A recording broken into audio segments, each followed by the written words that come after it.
মুহূর্তে তোমাদের জন্য একটা ব্রেকিং আপডেট নিয়ে হাজির হয়ে গেলাম। আমি তোমাদেরই এসপি ম্যাম চ্যানেলে তোমাদের প্রত্যেককে জানাই স্বাগত। তোমাদের তোমরা যারা এই 2026 উচ্চ মাধ্যমিক পরীক্ষা দিয়েছিলে এবং পরীক্ষার পর যে রেজাল্ট প্রকাশ হয়েছে সেখানে তোমাদের নম্বরে সন্তুষ্ট না হতে পারার কারণে তোমরা আবেদন করেছিলে পিপিআর এবং পিপিএস এর। তৎকালে করেছো বেশ কিছুজন, আবার কিছুজন কিন্তু নর্মালও আবেদন করেছো বা এখনো করছো, কারণ তার এখনো সময়সীমা রয়েছে। কিন্তু তৎকাল পিপিএস বা তৎকাল পিপিআর এর সময়সীমা 17 তারিখে শেষ হয়ে গেছে। 17ই মে ছিল লাস্ট ডেট। তো সেই সময়সীমার মধ্যে তোমরা আবেদন করেছো অনেকেই। বেশিরভাগ ক্ষেত্রেই দেখা যাচ্ছে পিপিআর করেছে বেশিরভাগ জনই। তো এই তৎকাল পিপিএস বা তৎকাল পিপিআর এর রেজাল্ট উচ্চ মাধ্যমিক শিক্ষা সংসদের তরফ থেকে জানানো হয়েছিল যে 8 দিনের মধ্যেই কিন্তু রেজাল্ট এসে যাওয়ার কথা। আর এই সম্পর্কে গতকাল তোমাদেরকে একটা উপস্থাপনা আমি জানিয়েছিলাম যে সেখানে 8 দিনের কথা বলা হয়েছে ঠিকই, সেই অনুযায়ী 25 তারিখের পরে হয়তো রেজাল্ট আসার কথা, কিন্তু এত দেরি হয় না, তার অনেক আগেই রেজাল্ট এসে যায়। আর এখন এই বিগ ব্রেকিং আপডেটে তোমাদেরকে সেটাই বলতে চলেছি যে তোমাদের যে রেজাল্ট সেটা রেডি হয়ে গেছে, তার জন্যই নোটিফিকেশন জারি হয়েছে উচ্চ মাধ্যমিক শিক্ষা সংসদের তরফ থেকে। আজকের ডেটেই সেই নোটিফিকেশন সহকারে তোমাদের দেখিয়ে দেবো এবং জানিয়ে দেবো সেখানে ঠিক কি বলা হচ্ছে। দেখো, এই হচ্ছে সেই নোটিফিকেশন যেটা আজকেই দেওয়া হয়েছে।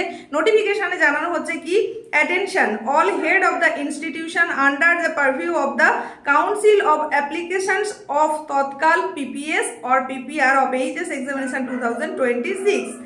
The undersigned is to inform all stakeholders that the Council has published the results of Tatkal Post-Publication Scrutiny অর্থাৎ PPS and Tatkal Post-Publication Review বা PPR of answer scripts of HS Examination 2026 on its website today, that is on, এখানে দেখো লেখাই আছে 22nd May 2026. The applicants may view their result by visiting the portal, এখানে পোর্টালটা বলা আছে কোন পোর্টালে ভিজিট করে তোমরা দেখতে পারবে, with the help of their login ID and password. The concerned head of the institutions of their authorized representatives are requested to collect the revised mark sheets and pass certificates of their students whose marks have been revised from the respective regional offices of the council from, এখানে দেখো ডেটটা ভালো করে লক্ষ্য করো, 25th May 2026 onward, by surrendering the previous mark sheets and pass certificates as applicable. Cooperation from all concerned is highly solicited. তো তোমরা দেখেই নিলে, এই হচ্ছে নোটিফিকেশন যেটা তোমাদের দেখিয়ে দিলাম। তাহলে এখানে কি বলা হচ্ছে, আজকের ডেটেই নোটিফিকেশনটা জারি করা হয়েছে এবং সেখানে পরিষ্কার উল্লেখ করা হচ্ছে তৎকাল পিপিআর বা তৎকাল পিপিএস এর রেজাল্ট যেটা দেখতে পারবে স্টুডেন্টরা যারা আবেদন করেছিল, নির্দিষ্ট ওয়েবসাইট ভিজিট করতে হবে, সেই ওয়েবসাইটেও বলে দেওয়া হয়েছে আজকের থেকেই তোমরা কিন্তু নির্দিষ্টভাবে তোমাদের রেজাল্টটা চেক করতে পারবে ইউজার আইডি পাসওয়ার্ড ব্যবহার করে। সেই পোর্টালে প্রবেশ করার পরে তোমরা চেক করে নিতে পারবে।